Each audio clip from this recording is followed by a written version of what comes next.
नमस्कार, मी समीर शेख. आपण पाहतात बहुजन आवाज न्यूज. समाजसेवक श्रीसेल मामा हत्तुरेंसारख्या समाजसेवकावर अशा प्रकारे अन्याय होत असेल तर पुन्हा समाजसेवक निर्माण होणार का? श्रीसेल मामा हत्तुरे यांचा पिंड राजकीय नसून सामाजिक आहे. सर्व जाती धर्माला सोबत घेऊन जाण्याचा आजपर्यंतचा त्यांचा सामाजिक प्रवास संपूर्ण सोलापूर शहर व जिल्ह्यात पहिला आहे. श्रीसेल मामा हत्तुरे याबद्दल खूप मोठं षडयंत्र रचण्याचा डाव काही विरोधक करत आहेत.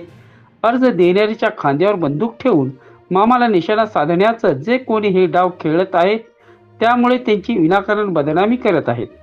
त्यांच्या विरोधात कायदेशीररित्या उत्तर देण्याची गरज आता निर्माण झाली आहे. सोलापूर शहर जिल्ह्यात श्रीसेल मामा हत्तुरेंनी दरवर्षी लाखो रुपये गोरगरीब अपंग व गरजू लोकांना मदत करत आहेत. धार्मिक व सामाजिक कार्यात नेहमीच अग्रेसर असतात.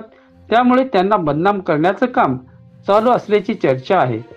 परंतु श्रीसेल मामा हत्तुरे यांनी विविध धार्मिक, शैक्षणिक व इतर कामे केल्यानेच हे विरोधकांना पचत नसल्याने हा राजकीय षडयंत्र रचण्याचा कुटील कारस्थान रचले जात आहे. ताज्या घडामोडी जाणून घेण्यासाठी आजच बहुजन आवाज न्यूज चॅनलला लाईक, शेअर आणि सबस्क्राईब करा.